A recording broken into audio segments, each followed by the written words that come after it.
କରାଗଲା ଯେଉଁର ଉଦ୍ଦେଶ୍ୟ ହେଉଛି ଆଗାମୀ ଦିନରେ 27 ତାରିଖ ଦିନ ଠାରୁ ଧାନ କିଣା ଆରମ୍ଭ ହେବ। ଢେଙ୍କାନାଳ ବାଲେଶ୍ୱର ଜିଲ୍ଲାରେ ମାନେ ଧାନ ପ୍ରୋକ୍ୟୁରମେଣ୍ଟ କରାଯାଏ। ସେଥିପାଇଁ ଜିଲ୍ଲା ପ୍ରଶାସନ କେତେ ପ୍ରସ୍ତୁତ ଅଛି ସେଇଟା ପାଇଁ ଆମେ ଆଲୋଚନା କରୁଛୁ।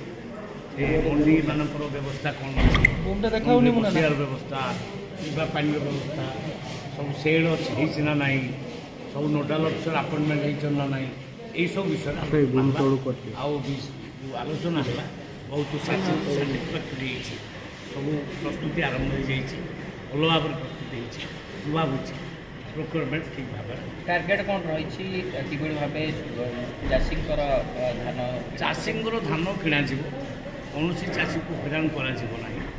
এফেক্টিভ মানর ধান সবু আনিবে বলে আমি নিবেদন করছি এবং পর কুইন্টাল 3100 ଟଙ୍କା ଲେଖେ ତାଙ୍କୁ ଦିଆଯିବ। ତାଙ୍କ ଆକାଉଣ୍ଟ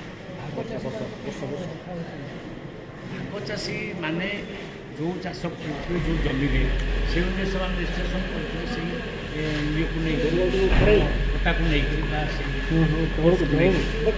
ସେଇମାନଙ୍କୁ ମଧ୍ୟ କରାଯାଇଛି। ସେମାନେ ଆସିବେ ତାଙ୍କ ଆକାଉଣ୍ଟ।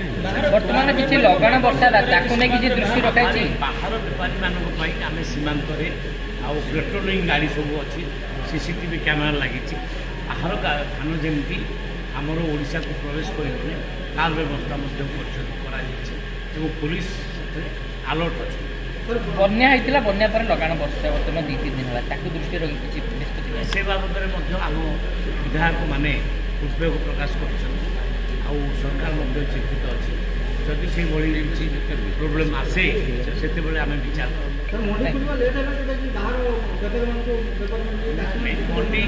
ମଣ୍ଡି এই ସମୟରେ ହିଁ ଖୋଲାଯାଏ। ଆଉ ଏଇପଟ ଜିଲ୍ଲାମାନଙ୍କରେ ଏଇ ଯେଉଁ ଜାନୁଆରୀ ଡିସେମ୍ବର ଲାଷ୍ଟ ବା ଜାନୁଆରୀରେ ଖୋଲାଯାଏ। ବର୍ତ୍ତମାନ ଠିକ୍ ସମୟରେ ମଣ୍ଡି ଆଉ ଚାଷୀଙ୍କର ଗୋଟେ କଥା ରହିଛି ଯେ ଏଫେକ୍ଟିଭ ମାନର ଧାନ ସବୁ ଚାଷୀ ଦେଇପାରିବେନି, କାହିଁକି ବନ୍ୟା ଏଫେକ୍ଟିଭ ମାନ ଶୁଣନ୍ତୁ, ଏବେ ସୁଦ୍ଧା 1,40,000 କୃଷକ ଅଲରେଡ଼ି ଧାନ ଦେଇସାରିଲେ। ଆଉ ଏଫେକ୍ଟିଭ ମାନର ଦେଇଛନ୍ତି। ଏଫେକ୍ଟିଭଟା କ'ଣ କି? ଏଫେକ୍ଟିଭ ଗୋଟେ ଅଲଗା ଧାନ ନୁହେଁ, ତାକୁ ଟିକେ ଶୁଖେଇକିରି ତାକୁ ଟିକେ ଝାଡ଼ି ଝୁଡ଼ିକି ସଫା କରିକି ଆଣିବା, ଏଇଟା ତ ଏଫେକ୍ଟିଭ। ଆଳୁ ଚାଷ ଉପରେ ପ୍ରିପାରେସନ୍ ଚାଲିଛି, ସେଇଟା ତ କୃଷି ବିଭାଗର ଦାୟିତ୍ୱ।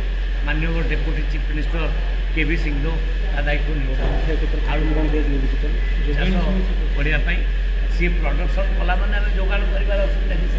ସାର୍ ଧାନର ଯେଉଁ କଟନୀ ଚଟନୀ ହେଉଛି କେମିତି କ'ଣ ଏଥର ଇଏ? କଟନୀ ଚଟନୀକୁ ବନ୍ଦ କରାଯାଇଛି, କଟନୀ ଚଟନୀ ହେବ ନାହିଁ। ବଜାର ଦର